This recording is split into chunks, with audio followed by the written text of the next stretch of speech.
वो रिश्ता इतना ईमानदार होता है कि आपने वो सारी बातें लिखी जो आप लिखना चाहते थे। बिल्कुल। कोई ऐसा प्रसंग जिसको आपने सोचा हो कि नहीं लिखते हैं, पता नहीं लोग कैसे स्वीकार करेंगे? देखिए, पहली बात तो जो आपने कहा कि ऐसा कोई प्रसंग जो लिखा है जो मैंने दिखाया नहीं। हाँ, जैसे गुजरात के ये मैंने नहीं कहा। मैं ये कह रहा हूँ कि कोई ऐसी बात है, कोई कहानी आप लिख रहे हैं तो उसका कोई एक लाइन आपने छोड़ दिया हो कि इसको नहीं डालते। देखिए, मुझे लगा कि कहीं ना कहीं मैं अपना ओपिनियन जो है हाँ। वो थोड़ा दर्शक के वो पाठक के सामने कम लाना चाहता था, क्योंकि हम लोग टीवी पर इतना ही अपनी राय देते हैं।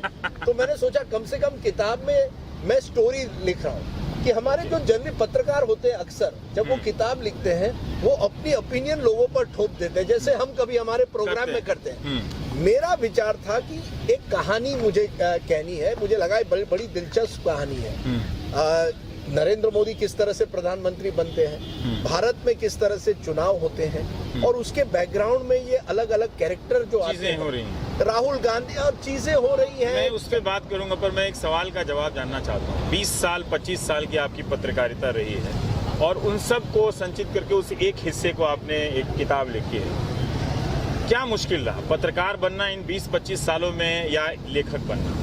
देखिए, मुझे लगता है कि लेखक बनने में जो मजा है वो शायद कई सालों तक मुझे टीवी पर नहीं मिला, क्योंकि टीवी पर देखा गया है एक तरह से आपको छोड़कर बहुत कम पत्रकार हैं जो इस फॉर्मूला फिल्म से दूर हटकर कुछ और करना चाहते हैं। तो टीवी पर कभी कभी हम इस टीवी के इडियट बॉक्स में उसके हम एक तरह से प्रिजनर बन गए, कैदी बन गए हैं। किताब में मुझे लगा एक खुलापन था, एक फ्रीडम बहुत दिनों के बाद मिली, तो बहुत मजा आया। और मुश्किल भी है क्योंकि आप जब आपके सामने एक ब्लैंक स्क्रीन होता है जब आप शुरुआत करते हैं, और फिर 130,000 वर्ड की किताब लिखना मुश्किल है लेकिन मजा आया। तो चलिए, एक नए प्रोफेशन की तरफ आप गए हैं। आपने लिखा कि 2014 का जो साल है, चुनाव जिसने भारत को बदल दिया, तो इस चुनाव को किसने बदला? इस राजनीति को टेलीविजन ने, सोशल मीडिया ने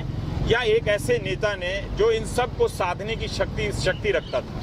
मुझे लगता है जो आपने कहा, सब चीजों ने कुछ ना कुछ बदला है। जैसे पहले जो चुनाव होते थे वो मैदान पर होते थे, बड़ी बड़ी रैलियां होती थी, बोट क्लब पर जाओ या पटना में गांधी मैदान पर जाओ। अब जो होता है चुनाव, वो होता है कि टेलीविजन पर लाइव प्रोग्राम हो या सोशल मीडिया पर, ट्विटर पर हो कि इस रैली में इस नेता ने ये कहा, या आप कहीं ना कहीं व्हाट्सएप पर लगा देते हैं। तो वो एक बदलाव अपने पब्लिसिटी में हुआ है कि किस तरह से नेता लोगों से संपर्क करता है। पहले बड़ी रैली से करता था, अब वो मीडिया के जरिए करता है। ये एक बदलाव आया। दूसरे, इस चुनाव में एक बदलाव आया कि कहीं ना कहीं ये चुनाव जो है, जैसे अंग्रेजी में कहेंगे, एक तरह से प्रेसिडेंशियल बन गया कि हम देश का प्रधानमंत्री कौन होगा, हम पार्टी या हमारा एमएलए या हमारा एमपी कौन है, एजेंडा क्या होगा, वो सब खत्म होके एजेंडा पर भी हम मैनिफेस्टो, कितने जो वोटर हैं आजकल मैनिफेस्टो पार्टी का देखते हैं, या कितने प्रोग्राम होते हैं मैनिफेस्टो पर हम देख रहे हैं। मोदी सरकार 5 साल केजरीवाल, बिल्कुल। और जितना आप उसको सिंपल कर सके उसमें आपकी खूबी होती है कि आप एक आशाएं बढ़ा रहे हैं। 5 साल केजरीवाल या अब की बार मोदी सरकार में क्या गुण है, क्या नहीं है, या बीजेपी का एजेंडा क्या है या कांग्रेस का एजेंडा क्या है, इस पर हम कम जाते हैं। आपको लगा कि उस दौरान सोशल मीडिया और मीडिया इतना उत्तेजित हो गया था कि इन सब बातों के लिए स्पेस नहीं बचा था? या टेलीविजन उनका हथियार बन गया था, या टेलीविजन को किसी ने अपना हथियार बनाया था? हुआ क्या था? नहीं, आपने बड़ी अच्छी बात की। मुझे लगता है एक तरह से तो हम एक हथियार तो बन ही गए थे। ऐसा नहीं है कि पहले भी हम हथियार नहीं थे। हमारे यहाँ उपयोग दुरुपयोग तो करते रहते हैं नेता, लेकिन इसके साथ साथ मुझे लगता है रवीश, कहीं ना कहीं हमारा एक आलसीपन भी है। हम इस चकाचौंध में अब फंस गए हैं। अरे यार, बड़ा नेता है, उसकी रैली चलाओगे तो टीआरपी बढ़ेगी, मोदी जी टीआरपी है। तो इस टीआरपी की जो दौड़ है उसमें चुनाव भी फंस गया है, क्योंकि हम जनता से कम बात करते हैं और नेताओं से ज्यादा बात करते हैं। जनता की क्या मुश्किलें हैं वो बहुत कम दिखाते हैं। जनता की, अगर किसान आत्महत्या कर रहा है उस पर क्या हमने डिबेट किया कहीं चुनाव के दौरान? मुझे लगता है बहुत कम किया होगा। यानी विदर्भ या मराठवाड़ा जैसे जगह जहां आत्महत्याएं हो ये रही है, पहले इस तरह की रिपोर्टिंग हुआ करती थी चुनाव के दौरान बॉटम अप यानी जमीन से जुड़ी हुई। अब हम ऊपर से आते हैं, बड़े नेता हेलीकॉप्टर में आते हैं और हम उनकी हर बात पर हम उसको ब्रेकिंग न्यूज बना देते हैं। इस किताब को लिखते हुए एक बात सवाल पढ़ रहा था जब मैं आपसे जानना चाहता हूँ कि मुझे लगा कि आप एक नेता को दूर से देख रहे हैं, इसलिए मैंने शुरू में वो राजदीप बरखा और अर्नब वाला की कहानी बताई कि मैं भी आप लोगों को दूर से देखा हूँ, तो वैसे ही आप नरेंद्र मोदी को देख रहे हैं। चूंकि वो इतना प्रचंड बहुमत लेकर आए और जब आए तो ये कहा गया कि सब कोई उनसे डरता है, मीडिया भी उनसे डरने लगा है, कोई वो अपने बात खुलकर नहीं कह रहा है। हम आपसे जानना चाहते हैं एक लेखक से कि इस किताब में एक नरेंद्र मोदी की यात्रा भी है, उसको लिखते हुए क्या आप उतने निर्भीक रह पाए? मैंने बिल्कुल कोशिश की है, क्योंकि मुझे लगा कि ये जो यात्रा आप कह रहे हैं, न केवल मोदी जी की यात्रा है, मेरी भी यात्रा है पत्रकार होने से। क्योंकि पहली मेरी बड़ी स्टोरी एक तरह से थी 1990 में जब रथ यात्रा हुई और मैं तब प्रिंट में था। मैं टाइम्स ऑफ इंडिया के लिए लिखता था और मुझे भेजा गया यात्रा के गुजरात का कवर करने के लिए। तब मोदी जी उस गुजरात लेग के इंचार्ज थे। तो तब से मोदी जी का जो सफर है और मेरा जो पत्रकारिता में सफर है, उसको कहीं ना कहीं मैंने जोड़ने की कोशिश की है कि क्या वो व्यक्ति जो मैंने 1990 में देखा था और आज जो नरेंद्र मोदी देखता हूँ, या एनडीटीवी के जमाने में, क्योंकि आप बार बार एनडीटीवी का जिक्र कर रहे हैं और अर्नब बरखा, क्योंकि हम एक तरह से एनडीटीवी परिवार से आते हैं।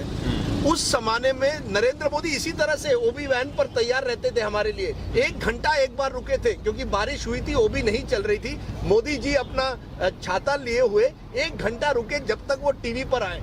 वही मोदी जी आपको आज 1 मिनट नहीं देंगे और वहीं से प्रधानमंत्री बनकर जा रहे हैं। वो अब आप बड़े आदमी बन गए, हम तो वही के वही रह गए। तो भारत के प्रधानमंत्री हैं, लेकिन एक पत्रकार इन रिश्तों को कैसे देखे? अगर पत्रकारिता का विद्यार्थी इस किताब को पढ़ रहा है, मुझे लगता है कि उसे पढ़ना चाहिए, क्योंकि आप लंबे समय तक संपादक रहे हैं, संवाददाता रहे हैं, तो इन सबका एक पूरा तजुर्बा है।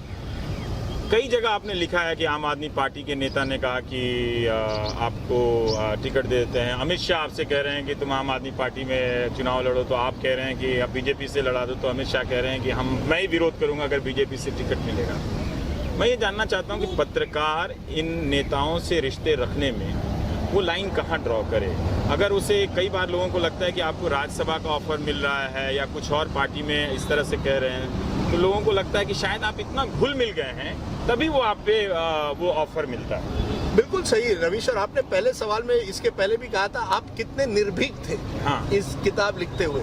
देखिए, मुझे लगता है पत्रकार जो है वो इस लेवल तक राजनेताओं से जुड़ गया है। एक तरह से हम उसी सिस्टम से जुड़ गए हैं, इसलिए ना निर्भीक रह पाते हैं कभी कभी, ना स्वतंत्र रह पाते हैं। और मेरी कोशिश पिछले 26 साल में रही है कि किसी ने भी टिकट अगर कहा है राजदीप आप चुनाव लड़िए, ममता बनर्जी ने, जैसे मैंने किताब में कहा कि आप राज्यसभा लड़िए तृणमूल से, आप राज्यसभा मेंबर बन जाइए, या अरविंद केजरीवाल कहते हैं आप राजनीति में आ जाइए। मुझे इससे कोई दिलचस्पी नहीं है, क्योंकि मैं पत्रकार हूँ। जब तक मैं अगर मैं कल राजनेता बन जाऊं तो मैं पत्रकारिता से मेरा कोई रिश्ता नहीं रहेगा। लेकिन जब तक पत्रकार हूं, मैं ये नहीं, किसी नेता को ये सेटिस्फेक्शन नहीं देना चाहता कि आपने अपने पत्रकारिता का दुरुपयोग करा, आपका एक एजेंडा था। मेरा कोई एजेंडा नहीं है। मैं मोदी जी रीडर पढ़ते समय, और ये चूंकि आपने इसमें लिखा है, कई पत्रकारों के बारे में लिखा है, कई बार होता है कि हम मीडिया वाले लिखते समय दूसरे पत्रकार या दूसरी संस्थानों के बारे में टिप्पणी नहीं करते, पर आपने लिखा है। रजत शर्मा के बारे में भी लिखा है, अर्नब के भी बारे में लिखा है, और भी लोगों के बारे में लिखा है। पाठक ये कंफ्यूज कर सकता है, या मैं चाहता हूँ कि वो कंफ्यूज करे, वो भी पढ़ने की वो भी एक पहली शर्त होती है कि आप उसको पजल ढूंढ देखिए कि हमारे पत्रकार बहुत ज़्यादा उस सिस्टम में चले गए हैं। बिल्कुल हम सिस्टम में चले गए हैं, क्योंकि देखिए पत्रकार जो होता है उसकी जो नेचुरल टेंडेंसी होनी चाहिए वो एंटी एस्टेब्लिशमेंट होनी चाहिए, कोई भी सरकार हो। गणेश शंकर विद्यार्थी का कोट है कि पत्रकार को हमेशा विपक्ष में होना चाहिए। बिल्कुल, हम तो विपक्ष हैं ही, हमें बिल्कुल सही कहा। क्योंकि अगर यूपीए की सरकार है तो यूपीए को सवाल पूछो, अगर एनडीए की सरकार होती है तो एनडीए को सवाल पूछो। अब प्रॉब्लम ये हो गया रवीश कि जब मोदी जी दिवाली मिलन करते हैं तो हम सवाल उनसे नहीं पूछते, हम उनके साथ सेल्फी लेना चाहते हैं। बड़े बड़े पत्रकार, बड़े बड़े संपादक वो तो मोदी जी के साथ सेल्फी लेना चाहते हैं। या सोनिया गांधी को सवाल, इतने साल सोनिया गांधी 20 साल से राजनीति में है, क्या हमने उनको कठोर सवाल पूछे हैं? राहुल गांधी को पूछे। तो हम एक तरह से नेताओं के सामने विपक्ष की भूमिका अदा करने के बजाय हम उसी सिस्टम के एक भाग बन गए हैं। और इसीलिए बहुत कम पत्रकार भारत में किताब लिखते हैं, और अगर लिखते हैं तो ऐसी किताब लिखते हैं कि जय जयकार करते हैं किसी व्यक्ति की। तो मैं इस किताब में जय जयकार नहीं है, मैंने किसी व्यक्ति की जय जयकार नहीं की। कांग्रेस वाले दुखी हैं, कह रहे हैं आपने राहुल गांधी के खिलाफ लिखा। मैंने कहा राहुल गांधी को केवल 44 सीट आए। कुछ लोग कहते हैं पहला चैप्टर देख के कि आप अभी भी 2002 और नरेंद्र मोदी को भूले नहीं। अरे भाई, मैं क्यों भूलूं? मैं तो पत्रकार हूं, मैं तो सवाल पूछता रहूंगा। मैं आपकी तरह उनका कोई चेयर लीडर नहीं हूं। सोशल मीडिया वाले में मैं पढ़ रहा था कि मोदी ने कहा कि तुम और तुम्हारी पत्नी आजकल ट्विटर पे बहुत एक्टिव रहते हो। उस वक्त आपको डर लगा था? मुझे कभी डर नहीं लगा, लेकिन लगा था कि वो धमका रहे हैं।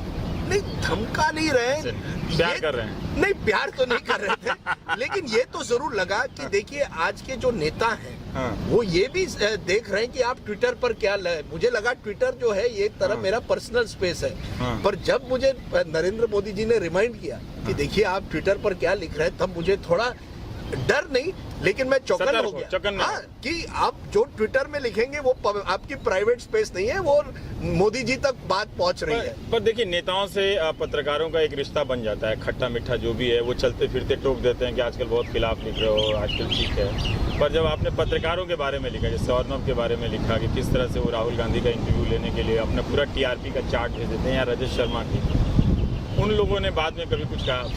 नहीं, कुछ कहा नहीं है। मैंने किसी की आलोचना नहीं की है। मैं तो कहता हूं कि अच्छी बात है कि आपको एक्सक्लूसिव इंटरव्यू मिल गया, क्योंकि हमारे बीच तो स्पर्धा होगी ही।